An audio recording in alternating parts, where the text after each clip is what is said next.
6 days crossing the Mojave was 4 more than Finn Blackwater had planned for. His water purifier had cracked on the second morning, forcing detours to 3 known springs that turned out to be dry beds of cracked earth. The 4th spring, barely a trickle seeping from crumbling concrete, had saved him from becoming another desiccated corpse decorating the wasteland. Finn adjusted the faded scarf around his face and squinted at the horizon through tinted goggles. The air shimmered with heat despite being early morning. He'd need to find shelter before noon or risk cooking inside his scavenger suit. The landscape offered little promise. Endless stretches of sand, broken occasionally by the twisted metal skeletons of pre-collapse machinery. His scavenger pack felt unnaturally light. 3 days of scavenging had yielded nothing but a handful of corroded wiring and a partial circuit board that might fetch a few water tokens at Providence Outpost, if he made it there alive. Providence was still 2 days away, assuming the sandstorms held off and military alliance patrols didn't spot him crossing territorial boundaries. The world had fractured after the collapse. 2 superpowers emerged from the ashes, the military alliance with their iron discipline and technological superiority, and the resource consortium with their stranglehold on what remained of Earth's precious resources. They carved up the wasteland between them, leaving scavengers like Finn to navigate the dangerous margins. "Just a little farther," he muttered to himself, voice raspy from thirst despite careful rationing. The ridge ahead promised a view of the old highway, a potential shortcut if it hadn't been swallowed by the ever-shifting sands. As he crested the ridge, Finn froze. His heart hammered against his ribs as his brain struggled to process what lay before him. A ship. Not the rusted hulks of pre-collapse naval vessels that sometimes emerged from the retreating shores of what was once Lake Mead. This was something entirely different. The craft hovered 3 feet above the desert floor, a perfect oval of gleaming metal that seemed to absorb and reflect the sunlight simultaneously. No visible engines, no exhaust ports, no landing gear, just smooth, uninterrupted silver-blue metal suspended impossibly in midair. Finn dropped to his stomach and pulled his binoculars from his pack with trembling hands. The ship was approximately 30 feet long, featureless except for what appeared to be a single dark seam running along its underside. No markings, no windows, no obvious way in or out. His first instinct was to run.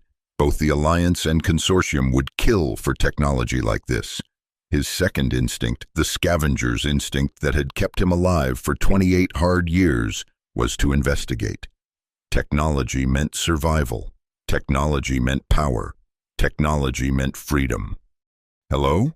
The word escaped his lips before he could stop himself, immediately lost in the vast emptiness of the desert. The ship responded. A low hum emanated from the craft, so deep he felt it in his chest more than heard it. A pulse of blue light rippled across the surface like water. The craft rotated slowly, the seam along its underside now facing directly toward him. Everything changed in that moment. Finn knew his life would never be the same. He remained frozen for several minutes, half expecting Alliance drones to appear on the horizon or Consortium mercenaries to emerge from hidden bunkers. When nothing happened, he began to edge forward, staying low behind rock formations whenever possible. At 50 yards, he could feel the air around the ship, cooler, somehow charged with potential. At 30 yards, the hum intensified, rhythmic now, almost like breathing. At 10 yards, he noticed the sand directly beneath the ship wasn't displaced at all, as if the craft had simply materialized rather than landed. The seam was definitely an entrance, about 7 feet tall and now glowing faintly along its edges with the same blue light that had rippled across the surface. Finn circled cautiously, keeping his distance, looking for any sign of defensive systems or surveillance equipment. "Open," he tried, feeling foolish speaking to an inanimate object. The hum changed pitch slightly, but the seam remained closed. Finn's mind raced, If this was pre-collapse technology or something else entirely, standard protocols wouldn't apply. He tried to recall everything his grandfather had taught him about the old world systems before the old man had disappeared on a scavenging run 8 years ago. Command override? Nothing. Emergency access? Nothing. Identify? The hum intensified. Voice recognition? The seam pulsed once with light. Finn took a deep breath. Hello, my name is Finn Blackwater. The seam split down the middle with a soft hiss of equalizing pressure.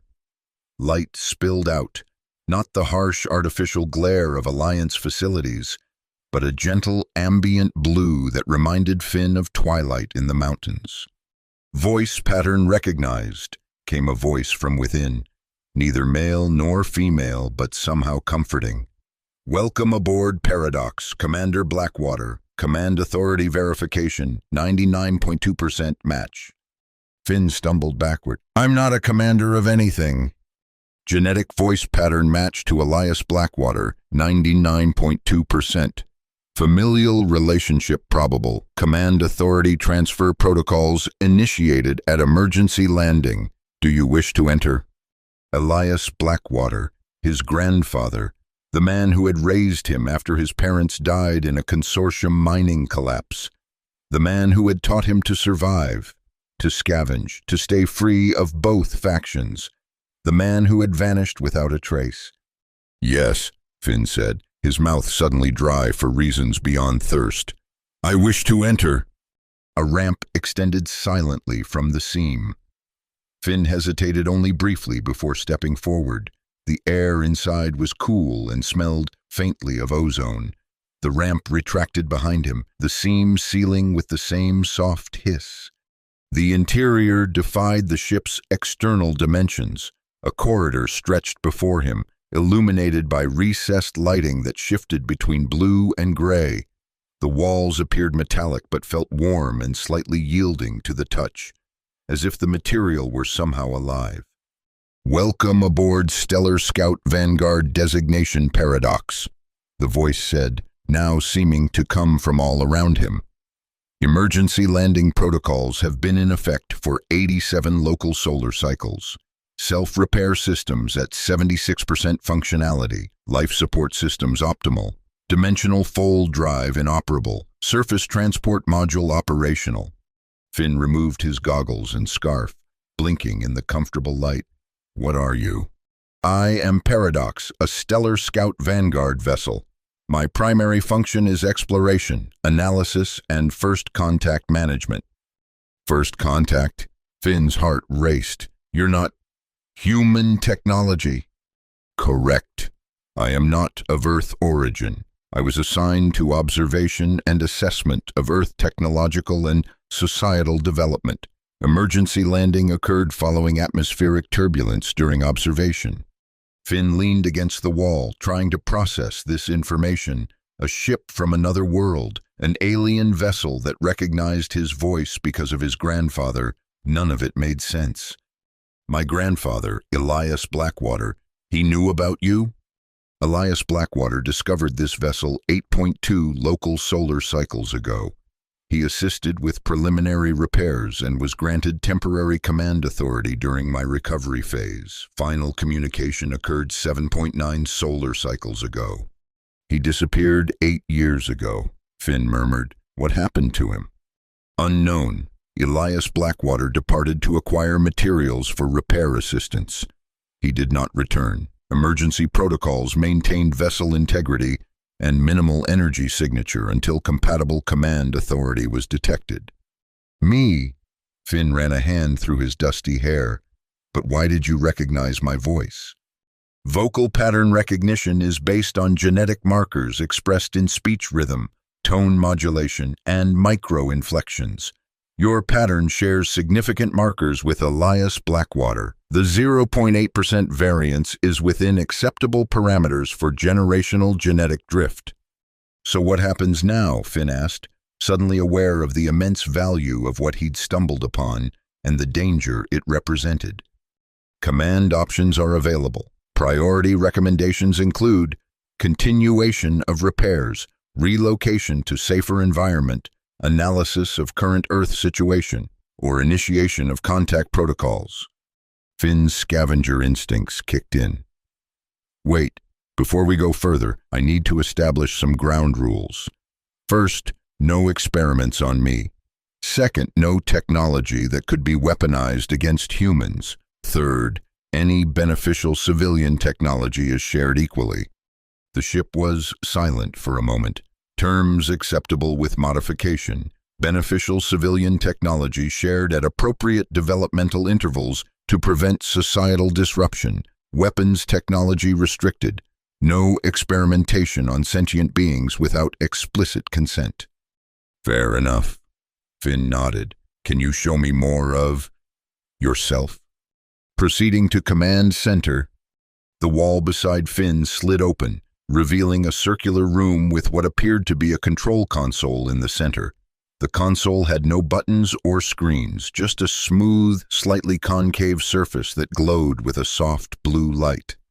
Place your hand on the interface to complete command transfer, Paradox instructed. Finn hesitated. What exactly will this do? It will complete biometric scanning, finalize command authority transfer, and establish neural-compatible communication channels. Will it hurt? Change me in any way? Negative. The process is non-invasive and creates no permanent physiological alterations, temporary sensory expansion only. Taking a deep breath, Finn placed his right hand on the glowing surface. It was warm and seemed to pulse gently against his palm. A tingling sensation spread up his arm, across his shoulders, and into his head. For a moment, his vision blurred, then sharpened dramatically. He could suddenly see details of the ship he hadn't noticed before, subtle patterns in the walls, minute energy flows, and data streaming across surfaces that had appeared solid. Neural interface established. Paradox announced. Command transfer complete. Welcome, Commander Finn Blackwater. The tingling sensation faded, but the enhanced awareness remained. Finn found he could sense the ship around him, not just see it, but somehow feel its systems, its status, its presence. This is incredible, he breathed. Neural interface allows efficient command and control without cumbersome external inputs. Paradox explained. You may access ship systems by focused intention or verbal command. Show me what happened during your emergency landing, Finn said, curious about the ship's history. The center of the room shimmered, and a three-dimensional projection appeared. Earth from orbit, then descending through clouds, turbulence, warning signals, and finally the desert landing site. Atmospheric anomaly encountered during routine observation, Paradox narrated. Possible interaction with unidentified energy discharge from surface installation. Dimensional fold drive compromised. Emergency landing protocols initiated. Minimal detection signature maintained. The projection showed the ship settling into the desert, then partially burying itself in sand for concealment, before rising to its current hovering position when Elias Blackwater approached. You've been waiting here for 8 years? Finn asked. Affirmative. Conservation mode active. Periodic scans for compatible command authority or return of Elias Blackwater. 37 instances of non-compatible humans detected and avoided. Finn's stomach growled, reminding him of his own very human needs. I need food and rest before we decide our next move. Crew quarters available. Nutritional supplements compatible with human physiology and storage. Lead the way, Finn said, suddenly aware of his exhaustion. Paradox guided him through another opening to a small but comfortable chamber with a bed-like platform and what appeared to be storage units built into the walls. One compartment opened to reveal small, colorful blocks. Nutrient blocks formulated for human dietary requirements. Flavor profiles approximated from cultural database. Finn picked up a blue block cautiously and sniffed it. It smelled vaguely like berries. He took a small bite. The texture was unusual, somewhere between fruit and bread, but the taste was pleasant and immediately refreshing. "This is better than anything I've had in years," he admitted, quickly consuming the rest. Rest cycle recommended. Recovery from dehydration and physical exertion required for optimal function. Too tired to argue, Finn removed his dusty outer gear and stretched out on the platform, which molded itself to comfortably support his body. The lights dimmed automatically. "Paradox," he said as sleep began to overtake him. "Don't let anyone else in." "Security protocols active. Commander, rest well." When Finn awoke, he felt more refreshed than he had in years. The platform had somehow massaged his sore muscles while he slept, and the room's environment had rehydrated his parched skin. He sat up, momentarily disoriented by the unfamiliar surroundings before remembering the extraordinary events of the previous day. "Paradox," he called. "Good morning, Commander," the ship responded immediately. "You have rested for 7.4 hours. Physiological indicators show significant improvement." Finn stood and stretched. "What's the situation outside?" "External conditions. Ambient temperature, 32.7 degrees Celsius, rising. Visibility good. No human activity detected within scanning range. Meteorological patterns indicate possible dust storm approaching from southwest. Estimated arrival in 8.2 hours. We should move before that storm hits." Finn decided, "I need to reach Providence Outpost to trade my salvage and gather information. Can you, I don't know, change your appearance to something less conspicuous?"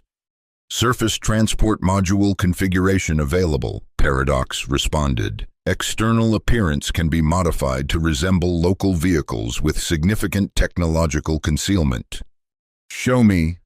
The room's wall displayed an image of what looked like a heavily modified pre-collapse all-terrain vehicle, rugged, weathered, but with subtle indicators of superior engineering that only a trained eye might notice. "This should work." Finn nodded. "It's unusual enough to explain any quirks, but not so advanced it would draw immediate military attention. Configuration will be ready in 17 minutes. Recommended preparation, consumption of nutrients, and hydration." Finn followed the suggestion, eating 2 more of the nutrient blocks. One tasted like savory meat, the other like some kind of grain, and drinking water that was perfectly cool and pure from a dispenser that materialized in the wall. When he returned to the main chamber, Paradox had transformed. The sleek, oval craft was now a rugged transport vehicle with oversized wheels, armored plating, and what appeared to be conventional engine components. The transformation was so complete that Finn would never have guessed its true nature. "Surface transport module configured," Paradox announced. "Internal space maintained through dimensional field containment. External appearance conforms to local technological expectations with 98.7% probability of acceptance." "Impressive," Finn said, circling the vehicle. "How do I drive it?" "Conventional control interfaces simulated for your comfort," Paradox explained as a door opened in the side of the vehicle. "Neural interface remains active for advanced functions if needed." Inside, the vehicle maintained much of the ship's internal appearance, but now featured a steering wheel, pedals, and what looked like standard instrumentation. The seats were far more comfortable than anything Finn had encountered in the wasteland. "Providence Outpost is about 40 miles northeast of here," Finn said as he settled into the driver's position. "We need to avoid Alliance patrols along the old highway. They've been more active since the consortium's failed experiment at 3 Peaks. Route calculated. Terrain analysis complete. Estimated arrival 2.7 hours with optimal security profile." The vehicle hummed to life, the sensation familiar yet fundamentally different from the combustion engines that powered most wasteland transports. It moved with incredible smoothness, absorbing the harsh terrain as if floating just above it, which, Finn suspected, it probably was. As they traveled, Finn brought Paradox up to date on Earth's current situation, the collapse of global civilization following resource wars and environmental disasters, the rise of the military alliance and resource consortium from the ashes, and the precarious existence of independent settlements and scavengers like himself. Previous observation data indicates accelerated deterioration of societal structures.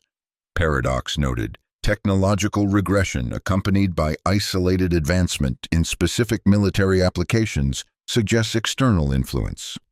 What do you mean, external influence? Finn asked sharply. Analysis incomplete, insufficient data, hypothesis only. Finn made a mental note to revisit that concerning statement later as the outskirts of Providence Outpost came into view, a collection of repurposed shipping containers, pre-collapse buildings, and makeshift structures surrounded by a perimeter of scavenged metal and concrete barriers. Park outside the northeast entrance, Finn instructed. That's where the scrap traders gather, so your appearance will draw less attention.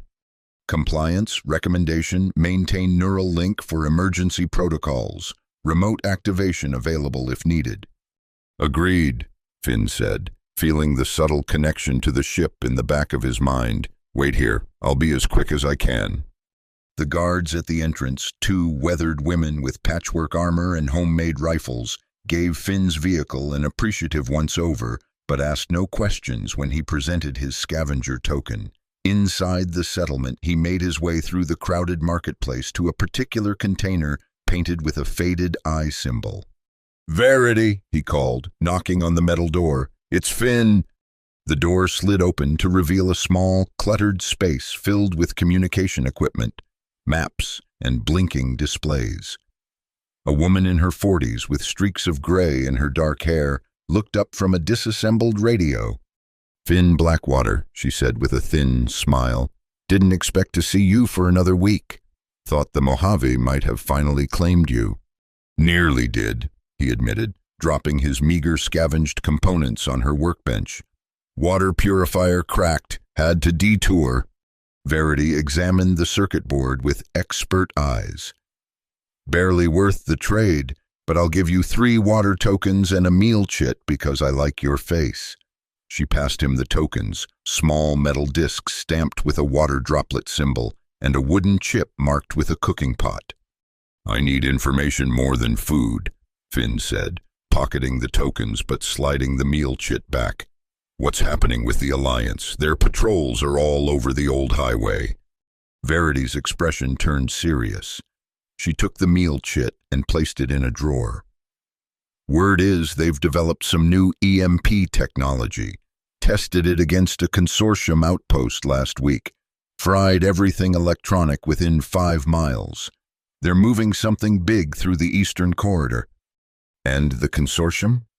"Recovering from that failed experiment at 3 Peaks.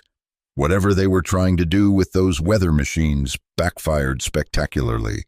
Storm system grew 3 times larger than projected, took out one of their own research facilities."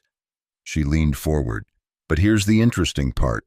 Both sides are suddenly very interested in pre-collapse deep storage facilities. Something about beacon technology." Finn kept his face carefully neutral despite his racing heart. "Beacon technology? Never heard of it." "Nobody has. That's what's strange. It's like they both got the same intel drop simultaneously." Verity studied him carefully. "You find something out there, Finn? Something worth more than this junk you brought me?" "Just the usual," he lied smoothly. "Though I did pick up a decent transport. Previous owner had an unfortunate encounter with a sand serpent." Verity snorted. "Your luck never ceases to amaze me." She tossed him a small data chip. "Alliance patrol schedules for the next week. Consider it hazard pay for crossing the Mojave with a broken purifier." "Appreciated." Finn pocketed the chip. "Any other news worth?" An alarm blared throughout the settlement, cutting him off. Verity immediately turned to her communications equipment. "Alliance Special Forces at the North Gate," she reported tersely. "Full tactical gear. They're demanding entrance for a routine inspection." "There's nothing routine about Special Forces," Finn said, moving toward the door. "I need to go." Back exit. Verity pointed to a concealed hatch in the floor. Leads to the south gate through the drainage system. Don't get caught. Finn, they're using retinal scanners now. Thanks. He hesitated at the hatch. Verity, if things go bad, just go, she interrupted. And whatever you found out there, make sure it was worth it. Finn dropped through the hatch into a narrow concrete tunnel, crouching to avoid the low ceiling. He moved as quickly as possible through the dimly lit passageway, hearing commotion above as Alliance forces entered the settlement. When he emerged near the south gate, chaos had already spread. Residents were being herded into the central square for processing, and Alliance soldiers in their distinctive gray and blue armor were conducting building-to-building searches. Finn kept to the shadows, working his way along the perimeter toward the northeast gate where Paradox waited. He was halfway there when he rounded a corner and came face to face with an Alliance patrol, 3 soldiers with pulse rifles raised. Identification, the lead soldier demanded, the laser sight of his rifle centered on Finn's chest. Finn raised his hands slowly. Just a scavenger, registration at the north gate. All civilians are being processed in the central square, the soldier said, gesturing with his weapon. Move! I really need to get to my vehicle. Finn tried calculating his odds of outrunning them to the gate.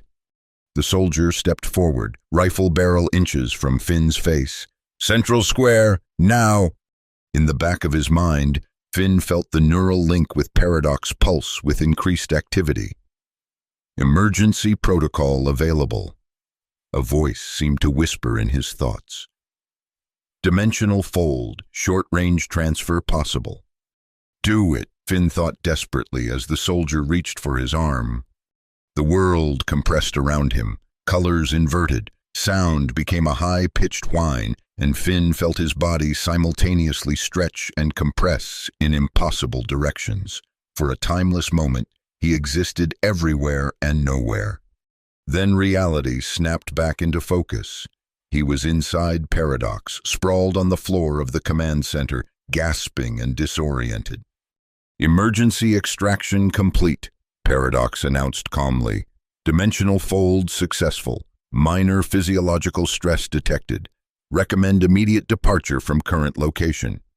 What happened? Finn managed, struggling to his feet as waves of nausea washed over him. Short-range dimensional transfer executed. Technology similar to fold drive but limited to proximity operations. Significant energy signature generated. Detection probability 87.3%. The implications hit Finn through his disorientation. You mean they can track us now? Affirmative. Fold signature creates distinctive energy pattern. Masking procedures initiated but full concealment unlikely with current damage status. Then we need to move, Finn said, staggering to the control interface.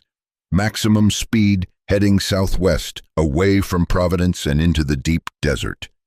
Paradox accelerated smoothly, the external view screens showing the settlement rapidly receding behind them. Alliance soldiers were already converging on the northeast gate, weapons raised. They can't catch us, right? Finn asked, still fighting dizziness. Conventional pursuit ineffective at current velocity. Paradox confirmed. However, signature tracking via satellite or aerial drones remains high probability. Recommendation: locate area with significant electromagnetic interference to mask signature. Finn collapsed into the command seat, his head finally beginning to clear. There's an old military bunker system near what used to be Cheyenne Mountain. Rumor has it the electromagnetic fields there are strong enough to disable most technology. Could that work? Optimal solution. Distance calculation. 437 local measurement units. Estimated arrival at current velocity, 4.2 hours. As the desert landscape blurred past outside, Finn tried to process everything that had happened. Paradox. I think it's time you told me exactly what's going on. What are you really doing here? What's this beacon technology everyone's suddenly looking for?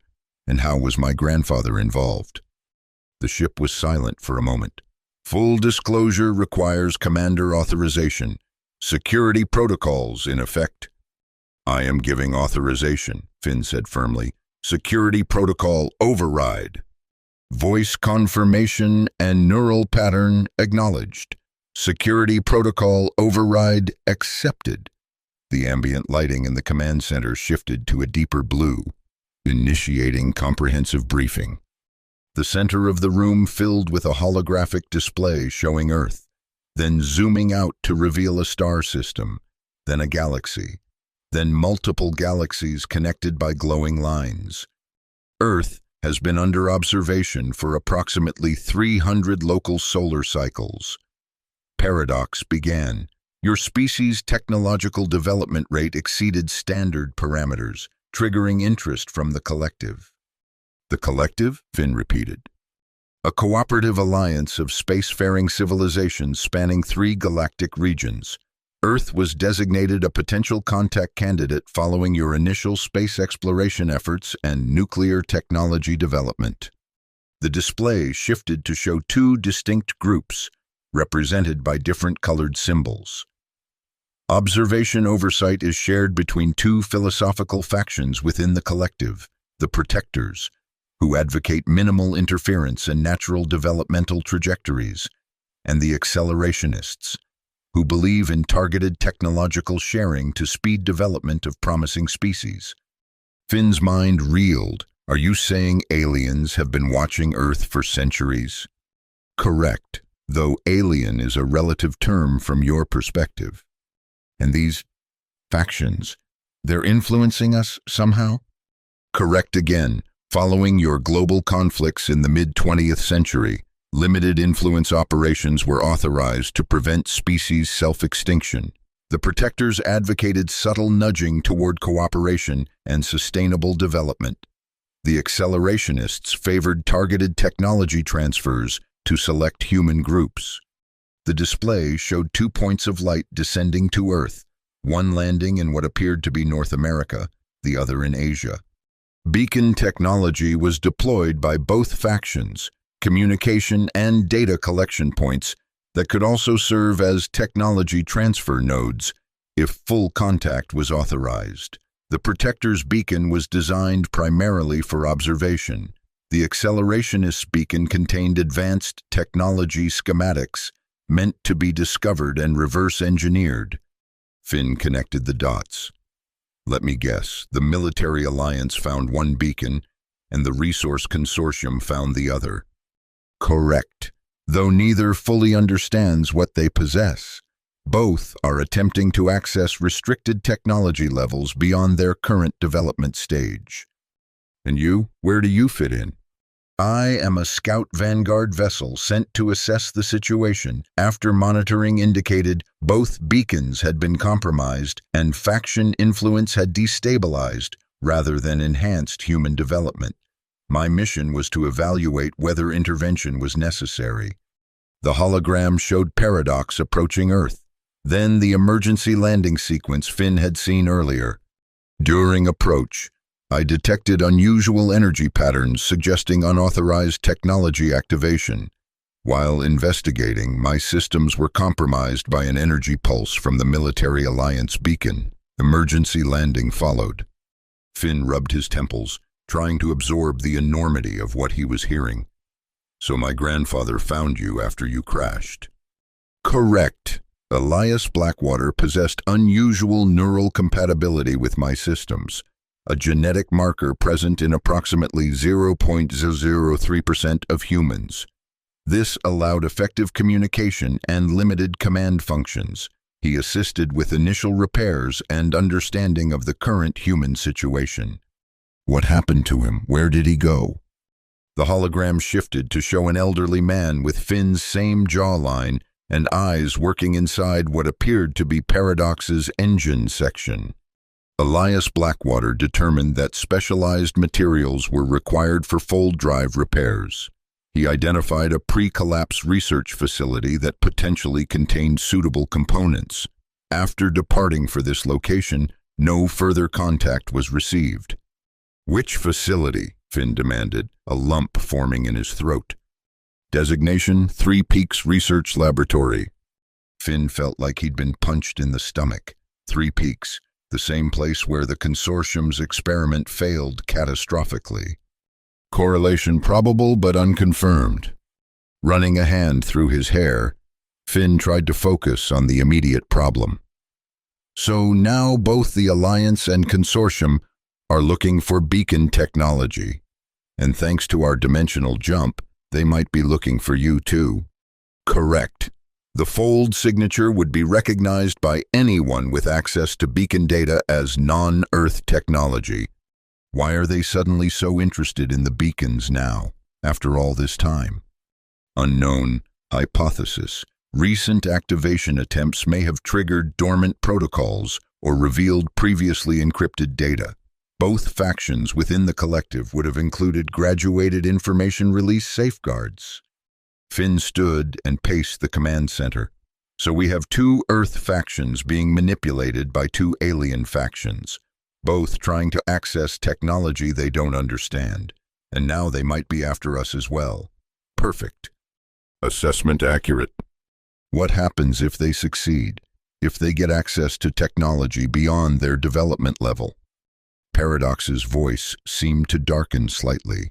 Historical analysis of 317 similar cases indicates 82.7% probability of accelerated self-destruction. Advanced technology without corresponding ethical and societal development typically results in catastrophic misuse. We can't let that happen, Finn said firmly. Earth has suffered enough. Agreed. Primary mission parameters include prevention of premature technology transfer and species self-extinction. Finn stopped pacing and faced the ship's holographic display. What are our options? Available strategies include neutralization of both beacons, establishment of communication with collective oversight, direct intervention in faction activities, or facilitation of appropriate level technology sharing with ethical safeguards. Neutralizing the beacons would just make us a target for both Earth factions, Finn reasoned, and direct intervention seems impossible given our limited resources. Can we establish communication with this collective? Long-range communication systems damaged. Repairs require specialized materials and approximately 42 local days to complete. So we're on our own for now, Finn thought for a moment. The facilitation option, what would that involve? Identification of appropriate human representatives unaligned with current factions, establishment of balanced access protocols, sharing of suitable technologies with ethical use requirements, creation of communication framework for eventual full contact. In other words, finding a third option between the Alliance and Consortium and between these protectors and accelerationists. Finn nodded slowly. A middle path. Correct. Historical data suggests highest success probability with this approach. Finn returned to the command seat. Decision made.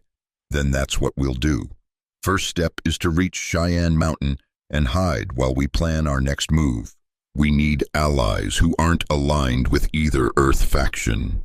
Query, do you know of such potential allies? Finn smiled grimly. I'm a scavenger. We have our own networks. People who've stayed independent, who understand the value of balance. Once we're safe, I can make contact. Recommendation: rest during transit. After effects of emergency dimensional fold may include fatigue, disorientation, and temporary neural pathway recalibration. Now that Paradox mentioned it, Finn could feel exhaustion settling into his bones, a deep weariness beyond physical tiredness. Wake me when we're an hour out from Cheyenne. Compliance, rest well, Commander. Finn dreamed of stars and distant worlds, of his grandfather working alongside alien beings, of beacons pulsing with light across a darkened Earth. When Paradox gently roused him, he felt as though he'd traveled vast distances while sleeping. Approaching destination, the ship announced, detecting significant electromagnetic anomalies consistent with target location. Alliance pursuit craft detected at extreme scanner range. Estimated interception 47 minutes after our arrival. Finn checked the external displays. They were entering the foothills of what had once been the Rocky Mountains, now largely deforested and partially reshaped by climate disasters. Ahead, a massive installation was carved into the mountainside, the legendary Cheyenne Mountain Complex, once the heart of North American defense systems. Can you scan for activity? Is anyone still using the facility? Life signs detected at minimal levels, approximately 12 to 17 humans present. Power signatures indicate limited technological functionality. Electromagnetic interference preventing detailed analysis. Perfect, Finn said. That interference should help mask your signature too. Can you find an inconspicuous entrance, preferably one not currently in use? Scanning. Eastern access tunnel appears collapsed from external perspective, but remains partially viable. Surface scans would indicate impassable rubble, while internal space remains sufficient for current vehicle configuration. Take us in, slow and careful. Paradox navigated through increasingly rough terrain until they reached what appeared to be a massive rock slide blocking an old service tunnel. To Finn's surprise, the vehicle proceeded directly toward the rubble, then somehow slipped between spaces that shouldn't have allowed passage, emerging inside a dark, dusty tunnel lined with cracked concrete. Dimensional field manipulation, Paradox explained before Finn could ask. Limited application to create passage through partially solid barriers. Handy trick, Finn muttered, impressed despite himself. They proceeded deeper into the mountain complex, the tunnel occasionally opening into larger chambers filled with abandoned equipment and collapsed sections. The electromagnetic interference grew stronger, causing the ship's displays to flicker occasionally. Optimal concealment location identified, Paradox announced, turning into what appeared to be an old vehicle bay. Electromagnetic field density sufficient to mask signature. Physical barriers provide additional concealment. As the ship settled into position, Finn reviewed their situation. How long before the Alliance forces arrive? Estimated 42 minutes. Current interference preventing precise tracking. Probability of discovery if we remain in this location, 12.3%. Good enough. Finn stood and stretched. I need to scout the facility. See if the people you detected are potential allies or threats. Caution advised. Neural link will experience degradation due to interference. Emergency recall may be unreliable beyond 400 meters. Understood. Finn gathered his scavenger gear. Any weapons I could borrow, just in case? Offensive systems not authorized for human use under current protocols, Paradox replied. However, defensive equipment available. A compartment opened in the wall, revealing what looked like a wrist bracer made of the same material as the ship. Personal shield generator, limited duration but effective against primitive projectiles and energy weapons. Activation gesture required. The ship displayed a simple twisting motion of the wrist. Finn strapped on the device. It was surprisingly light and molded itself to fit his arm perfectly. How long will it last? Approximately 22 seconds of continuous use before requiring recharge. Recharge cycle 3 minutes. Better than nothing, Finn said. I'll be back as soon as I can. If I'm not back in 3 hours, contingency protocols will activate, self-preservation and mission continuation priorities will be balanced. Take care of yourself first, Finn said firmly. The mission doesn't work if you're captured. Acknowledged. Good luck, Commander. Finn slipped out of the vehicle bay into the dimly lit corridors of Cheyenne Mountain. His scavenger instincts took over as he moved silently through the abandoned facility, mapping his route and noting potential escape paths. The air was stale but breathable, with the distinctive scent of long-abandoned machinery and the occasional musty odor of fungi growing in damp corners. After 20 minutes of careful exploration, he detected voices echoing through the corridors. Following the sound, He came to a larger chamber that had been converted into a living space. Makeshift shelters had been constructed from salvaged materials. Small gardens grew under artificial lights, and approximately 15 people moved about performing various tasks. Finn observed from the shadows. These weren't alliance or consortium. Their clothing was mismatched, their technology cobbled together from various sources, independent survivors, then possibly scavengers like himself, or refugees from settlements destroyed in the factional conflicts. A woman with short gray hair appeared to be giving instructions to several others. Something about her bearing suggested leadership. Finn decided to make contact, but cautiously. He retreated to a side corridor, deliberately scuffed his boot to make noise, then called out, "Hello, the camp, friendly scavenger seeking shelter." Activity in the chamber ceased immediately. Several figures took up defensive positions while others disappeared into connecting corridors. "Step out slowly," came the woman's voice. "Hands visible, weapons holstered." Finn complied, emerging with empty hands raised. "Name's Finn Blackwater. I'm being pursued by Alliance Special Forces, looking for temporary sanctuary." The gray-haired woman approached, a modified pulse pistol held casually at her side. "Blackwater? Any relation to Elias Blackwater?" Finn's heart skipped. "My grandfather. You knew him?" Her expression softened slightly. "He stayed with us briefly, years ago, helped upgrade our water filtration system. I'm Commander Maya Rosario, formerly of Pacific Coalition Defense." "Pacific Coalition? I thought they were wiped out in the resource wars." "Most were." She gestured for him to follow her into the chamber. "A few of us survived. We maintain this facility as a neutral ground. No alliance, no consortium, just people trying to preserve what knowledge and humanity we can." As they entered the main chamber, Finn noted the mixture of pre-collapse technology and ingenious adaptations. Several people were working on what appeared to be communications equipment, while others tended hydroponic gardens or repaired salvaged gear. "You said Alliance forces are pursuing you," Maya said, indicating he should sit at a small table. "Why?"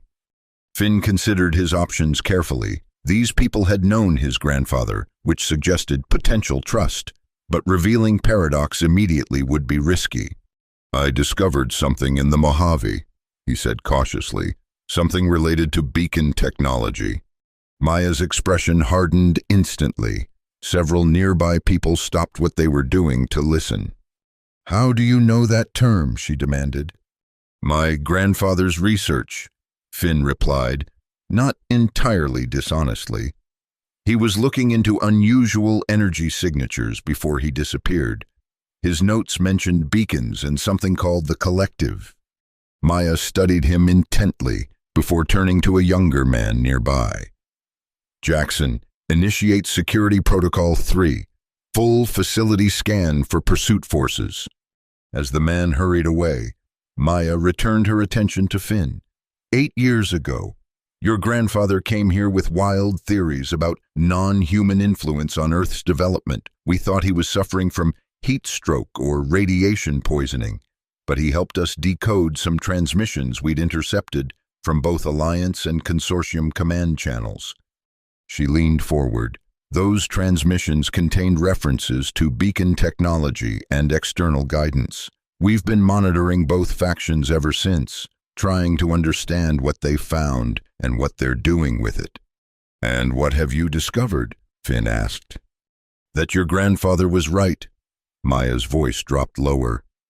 "There's something guiding the development of both major factions, something that's not from Earth, and they're both racing to access technology that could shift the balance of power decisively." "Commander," Jackson called from across the chamber, "Alliance scouts at the main entrance, full tactical team, scanning equipment." "How long do we have?" Maya asked sharply. 20 minutes, maybe less. They're proceeding cautiously due to the electromagnetic interference. Maya turned back to Finn. "Whatever you found, it must be significant to draw this kind of attention. We need to evacuate non-essential personnel through the western tunnels." "I can help." Finn said. My transport has certain capabilities that might be useful. What kind of transport could possibly, Maya began, then stopped as understanding dawned. You found something more than just information, didn't you? Finn nodded. I found what my grandfather was looking for, and I think together we might be able to prevent both factions from accessing technology they're not ready for. Maya considered for only a moment before making her decision. Jackson, initiate evacuation protocol. Essential personnel and data storage only. She turned back to Finn. Show me this transport of yours. We have 18 minutes to create a miracle. As they hurried through the corridors, Finn quickly explained what he had discovered. A simplified version focusing on Paradox's capabilities rather than its origin. Maya listened without interruption, her expression revealing neither disbelief nor surprise. When they reached the vehicle bay, Paradox had already reconfigured to its original ship form, hovering silently in the center of the space. Maya stopped short, staring at the vessel with wide eyes. By all that's holy, she whispered, Elias was right about everything. Paradox, Finn called. This is Commander Maya Rosario. She knew my grandfather and leads a neutral group here. Alliance forces will be here in less than 15 minutes. The ship hummed softly. Greetings, Commander Rosario. Scan indicates 97.3% probability of truthful intent. How may I assist? Maya recovered her composure quickly. Can you transport approximately 6 people and critical data storage? Affirmative. Internal reconfiguration will accommodate specified requirements. Perfect. She activated her communication device. Jackson, bring the core team and archive crystals to Eastern Vehicle Bay Alpha. Authentication code Sierra, November 476. While they waited, Finn quickly explained their emerging plan to Paradox, seeking sanctuary with Maya's group while establishing contact with other neutral factions and developing a strategy to prevent misuse of the beacon technology. Assessment, viable approach with 63.8% success probability. Paradox concluded, improved odds compared to alternatives. Recommendation, include retrieval of beacon technical specifications to fully understand current threat parameters. One problem at a time, Finn said as Jackson arrived with 4 other people, each carrying equipment or data storage devices. Maya made quick introductions. Jackson, the communications specialist, Dr. Elaine Winters, their medical officer and biologist, Taro Yamamoto, engineering and technical expert, and Sasha Koval, security and tactical operations. Each regarded the ship with varying degrees of amazement and trepidation. Alliance forces breaching North Corridor, reported Sasha, checking a handheld scanner. 12 minutes. Paradox. Can you get us out of here without being detected? Finn asked. Conventional exit routes compromised. Alternative, short-range dimensional fold to location outside facility, followed by high-speed departure. Warning, fold effects will cause temporary discomfort to new passengers. We can handle discomfort, Maya said firmly. Everyone aboard. Bring only essential equipment. As the group entered the ship, Paradox reconfigured its interior to accommodate them, creating a passenger compartment behind the command center. The newcomers stared in wonder at the advanced technology surrounding them. Prepare for dimensional transition, Paradox announced. Recommendation, seated positions with eyes closed to minimize disorientation. You heard the ship, Maya ordered, her tone allowing no argument. Strap in and shut your eyes. Finn took his position at the command interface. Paradox. Execute fold to minimum safe distance, then proceed to coordinates I'm thinking of. Coordinates received. Executing dimensional fold in 3, 2, 1.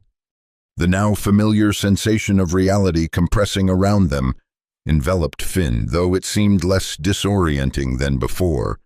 Perhaps he was adapting to the experience. The others weren't so fortunate. He could hear gasps and one muffled cry of distress from the passenger compartment.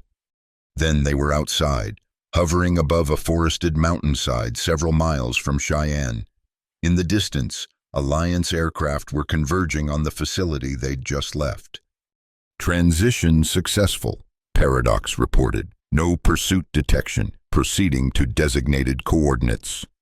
As the ship accelerated smoothly away from the mountains, Finn turned to find Maya standing in the doorway to the command center, her face pale but composed. "That was intense," she said, moving forward to stand beside him. "Where are we headed?" "An old ranger station in the Wind River Range," Finn explained. "My grandfather used it as a safe house, remote, defensible, and with a natural electromagnetic field similar to Cheyenne, but less severe." "Good choice." She placed a hand on his shoulder. "Your grandfather would be proud of you." Finn, he always said the answer wasn't with either faction, but in finding a new path forward. Finn nodded, emotion unexpectedly tightening his throat. "I think I understand now why he never came back. He was trying to protect this knowledge, to make sure it would be used responsibly. And now that responsibility falls to us," Maya said softly. "What's our next move?" Finn turned to face the holographic display showing their flight path. "First, we reach safety. Then we make contact with other neutral groups. There must be more like yours. We build a network, gather information about both beacons, and develop a plan to ensure the technology is shared appropriately with safeguards." "In other words," Maya said with a small smile, "we become the middle path, not protectors or accelerationists, but guides for humanity's own chosen course." Exactly. Finn felt something settle within him, a sense of purpose that had been missing from his scavenger existence. "My grandfather began this journey. We'll finish it. Historical precedent suggests high-risk probability, but potential positive outcome." Paradox interjected. "Similar intervention patterns have succeeded in 27 documented cases across varied civilizations." Maya raised an eyebrow. "I have about 1,000 questions about our new friend here." "We've got a 4-hour flight," Finn replied with a smile. "Plenty of time for introductions." As Paradox carried them toward uncertain sanctuary, Finn felt the neural link pulse with what almost seemed like approval. Behind them, Alliance forces were searching Cheyenne Mountain in vain. Ahead lay a future neither faction had planned for, a future where humanity would determine its own path among the stars. In the passenger compartment, Finn could hear Maya's team already beginning to plan, to organize, to hope. Dr. Winters was discussing medical applications of the nutrient technology with Taro, while Jackson and Sasha debated security protocols for future communications. They were already becoming something new, neither scavengers nor soldiers, but pioneers of a different kind. And somewhere, Finn thought, his grandfather was smiling. "Paradox," he said quietly. "Begin preparation of a complete briefing on collective history and technological development paths. Our new allies will need to understand everything if we're going to succeed. Initiating comprehensive cultural and technological overview." The ship acknowledged. "Estimated completion 3.7 hours. Query, will you inform them of detected approach vector?" Finn frowned. "What approach vector?" "Long-range sensors detected collective diplomatic vessel approaching Earth system. Estimated arrival 42 local days. Probable response to beacon activation events and this unit's emergency protocols." Finn stared at the display, where a tiny point of light was now visible approaching Earth's solar system. "You mean they're coming here? Now?" "Affirmative. Delegation composition unknown, but likely includes representatives from both philosophical factions. Standard protocol would indicate observation period followed by contact initiative." Maya had returned to the command center in time to hear this exchange. So we have 42 days to prepare humanity for first contact with an advanced alien civilization, she said, her voice remarkably steady, while preventing two powerful factions from misusing technology they don't understand, and building a network of neutral parties to serve as balanced representatives, Finn added. No pressure. Maya laughed, a surprisingly warm sound in the high-tech surroundings. Your grandfather used to say, the impossible just takes a little longer. I guess we'll put that theory to the test. Finn gazed at the approaching point of light on the display. 42 days to change the course of human history. Let's make them count. As Paradox carried them toward their temporary sanctuary, Finn felt a strange mixture of terror and exhilaration. Everything had changed when that ship had responded to his voice in the desert. And now, everything would change again, not just for him, but for all of humanity. The middle path stretched before them, uncertain but full of possibility. Whatever came next, they would face it together, humans and their unexpected ally from the stars, building a bridge between worlds. Course stable, Paradox announced. Estimated arrival 3.4 hours. Diplomatic protocols initializing. The journey had only just begun.